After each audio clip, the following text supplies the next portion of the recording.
Good morning class. Hindi की इस video में आप सबका बहुत बहुत स्वागत है बच्चों। आज के इस वीडियो में हम सब पढ़ेंगे कि स्रोत के आधार पे जो शब्द है वो कितने प्रकार के हैं और उनके क्या क्या भेद है। ठीक है, तो जब हम लोगों ने शब्द विचार पढ़ा था तो देखा था कि शब्द के जो प्रकार थे वो अलग अलग वर्गों में बांटे गए। कौन कौन से? एक था हमारा अर्थ के आधार पे। अर्थ के आधार पर शब्दों को बांटा गया है, जिसमें था हमारा पर्यायवाची। अर्थ के आधार पर हमारे शब्दों को अगर हम बांटेंगे तो पर्यायवाची शब्द आएंगे, अर्थ के आधार पर जो शब्द आएंगे। उसके बाद विलोम शब्द आएंगे और उसके बाद हमारा अनिकार्थी शब्द आएगा, फिर आएगा एकार्थी शब्द।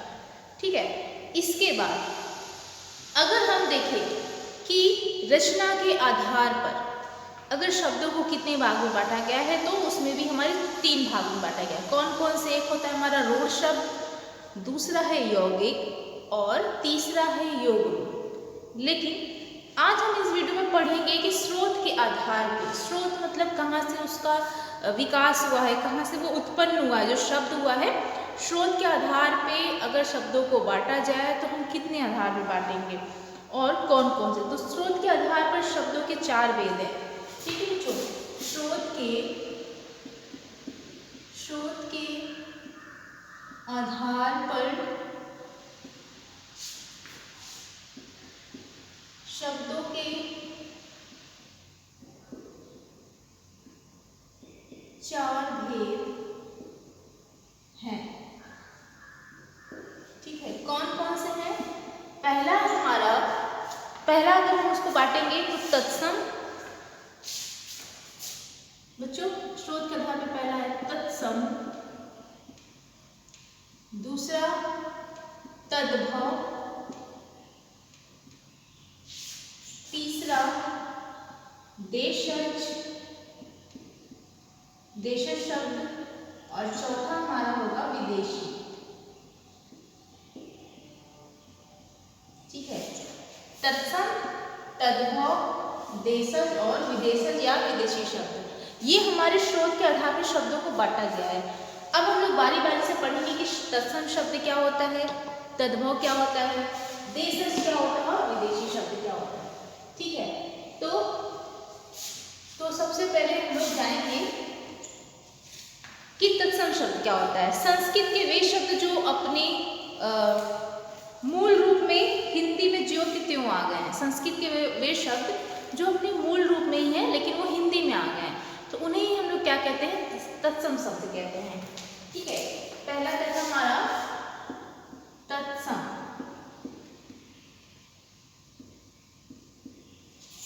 ठीक है, इसको लिखेंगे कि संस्कृत के वे शब्द जो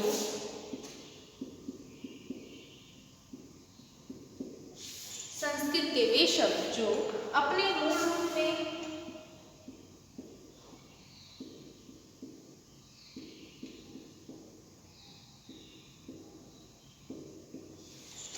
अपने मूल रूप में हिंदी में ज्यों के त्यों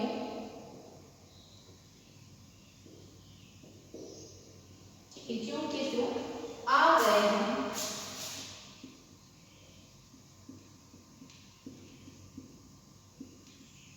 ठीक है, आ गए हैं, वे तत्सम शब्द कहलाते हैं।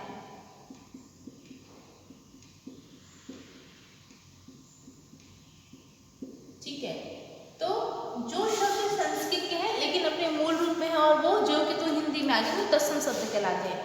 कौन कौन से हैं? जैसे हम लोग संस्कृत में बोलते हैं बच्चों कि सूर्य, हिंदी में तो इस्तेमाल करते हैं सूरज, लेकिन संस्कृत में सूर्य, तो हिंदी में भी सूर्य जो शब्द इस्तेमाल किया जाता है। ठीक है, जैसे गृह, हिंदी के भाषा में भी गृह, जल, विद्या, ठीक है, आदि।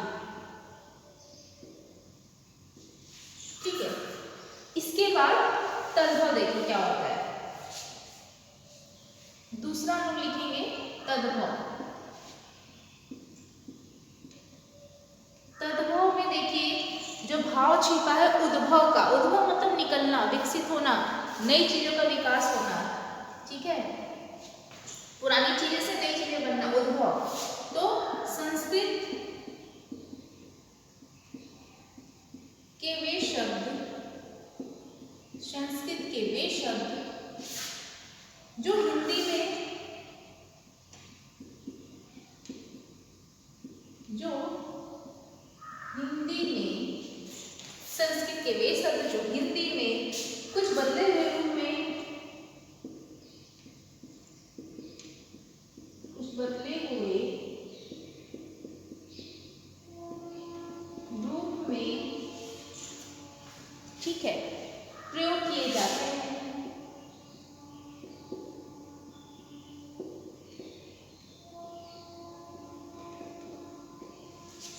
प्रयोग किए जाते हैं तद्भव कहलाते हैं। तद्भव कहलाते हैं, ठीक है। जैसे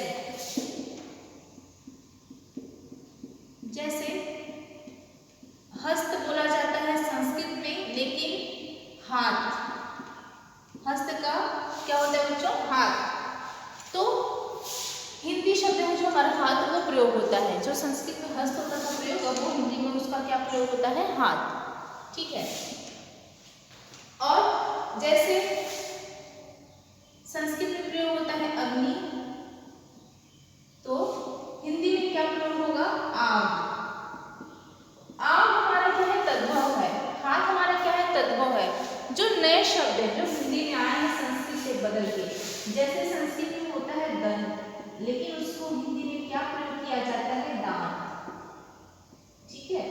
तो ये सारे शब्द हमारे क्या कहलाएंगे, तद्भव शब्द कहलाएंगे। दांत हमारा क्या है, तद्भव, ठीक है। ऐसे ही बहुत सारे ऐसे शब्द हैं जो संस्कृत से बदल के हिंदी में आए हैं और हिंदी में प्रचलित हो गए, तो उन्हें हम क्या कहते हैं, तद्भव कहते हैं, ठीक है। अब हम लोग कुछ ऐसे शब्दों को लिखेंगे, तद्भव और तत्सम शब्दों को, ठीक है।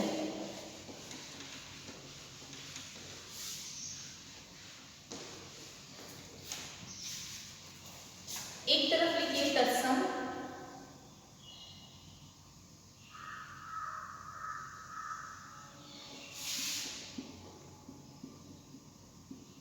और एक तरफ लिखेंगे तद्भव।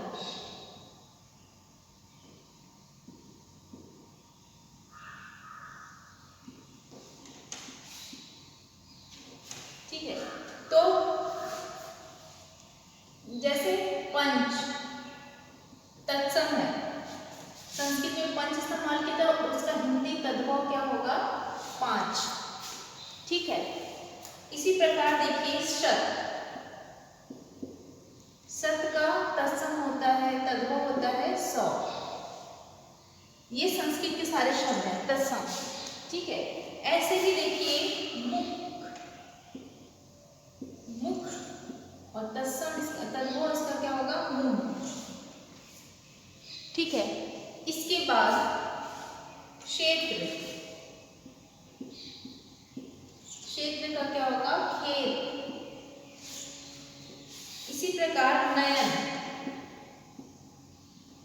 नयन का क्या होगा, नेत्र या नयन। संस्कृत में बोला जाता है बच्चों तत्सम नृत्य, नृत्य मतलब क्या होता है, नाच, ठीक है। इसी प्रकार गृह, गृह का क्या होगा, घर। ग्राम,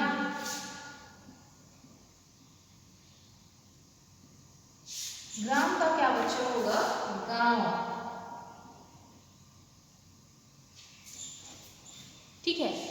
इस प्रकार तत्सम क्या है, भ्राता, भ्राता का तद्भव क्या होगा, भाई। जैसे हम लोग पुराने सीरियल में देखते हैं जिसमें राजा महाराजा होंगे तो उसमें भ्राता बोलते हैं भाई को, वो हमारे क्या है संस्कृत वाले शब्द हैं। ठीक है, इसके बाद कुछ और हम लोग शब्दों को लिखेंगे, तत्सम तद्भव शब्दों को।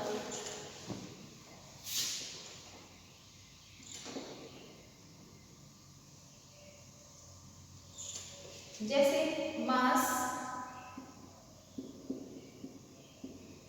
मास का होता है मतलब माह। ठीक है, दही, दही का मतलब होता है दही। काक, काक का मतलब होता है कौवा। ठीक है, घृत, घृत का तद्भव क्या होगा बच्चों? घी। ठीक है, घृत का तद्भव होगा घी। इसी प्रकार रात्रि, रात्रि का तद्भव होगा रात। सप्त, सप्त का तद्भव होगा सात। सत्य, सत्य का तद्भव होगा सच। मयूर, मयूर का तद्भव होगा मोर। आम्र, आम्र का तद्भव होगा आम। ठीक है, इस प्रकार कुछ और हम लोग तद्भव शब्दों को लिखेंगे। ठीक है, इसको आप लोग याद कर लीजिए और नोट भी कर लीजिए।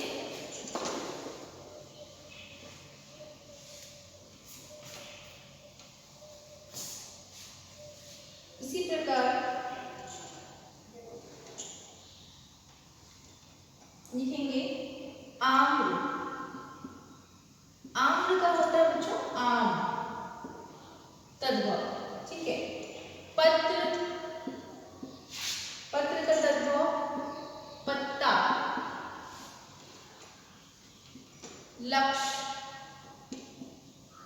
लक्ष्य का तद्भव होगा लाभ। वार्ता, वार्ता का तद्भव होता है बात। कर्म, कर्म का तद्भव होगा बच्चों काम। तृण, तृण का तद्भव होगा तिनका। तनु, तनु का होगा तद्भव तनु। ठीक है, तो इस प्रकार हम लोगों ने कुछ तत्सम और तद्भव शब्दों को लिखा। जैसे ये सारे हमारे शब्द हैं वो हमारे संस्कृत के शब्द हैं और उसका बदला हुआ रूप हमारे हिंदी में हमको देखने को मिलता है। ठीक है, तो इस प्रकार अब हम लोग देखेंगे कि स्रोत के आधार पर शब्द तत्सम देख लिया हम लोगों ने, तद्भव देख लिया। अब हम लोग देखेंगे देशज। देशज क्या होता है? देशज भाषा किसे कहते हैं? वे शब्द जो हमारे देशी भाषा में प्रयोग किए जाते हैं, वो ना संस्कृत से आए हैं ना कहीं और से आए हैं, वो हमारे देश की भाषा है जिसको हम लोगों ने प्रचलित किया है और देश में ही वो पैदा हुआ है हमारे, और हम लोग आम बोलचाल की भाषा में उसको प्रयोग करते हैं। ठीक है, देशज भाषा। देशज का अर्थ है देश में पैदा हुआ। देशज का अर्थ है देश में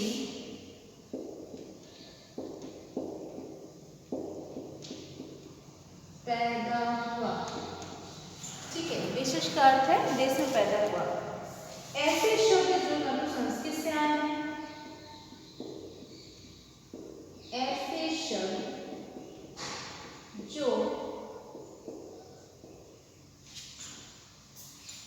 जो न तो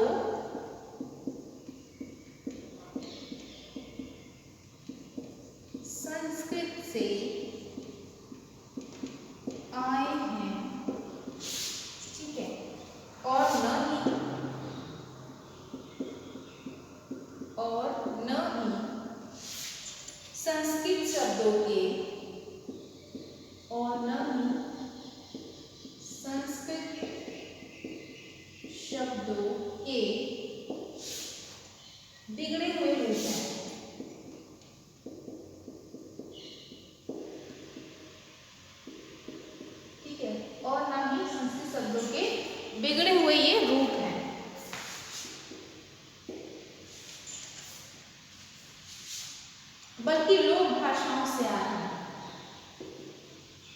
बल्कि लोक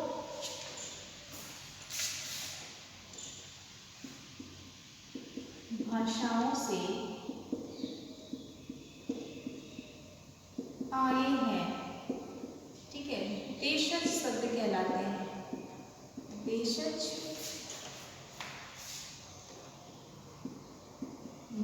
शब्द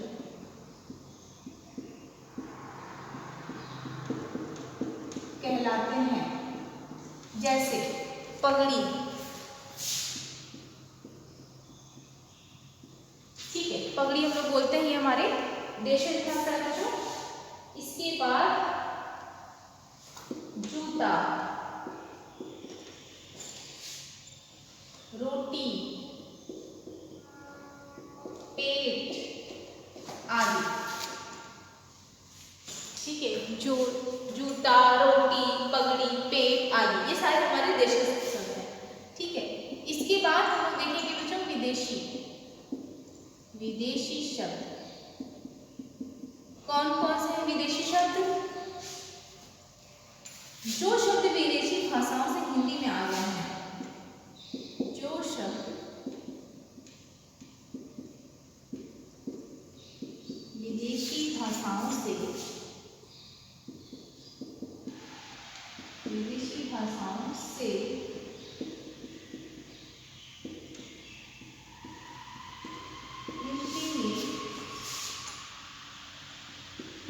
आ गए हैं। ठीक है, उन्हें विदेशी शब्द कहते हैं। उन्हें विदेशी शब्द कहते हैं।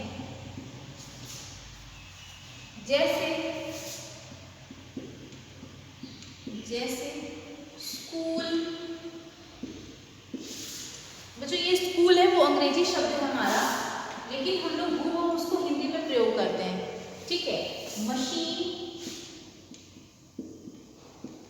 ठीक है, स्कूल हो गया, मशीन हो गया, ऑफिस हो गया,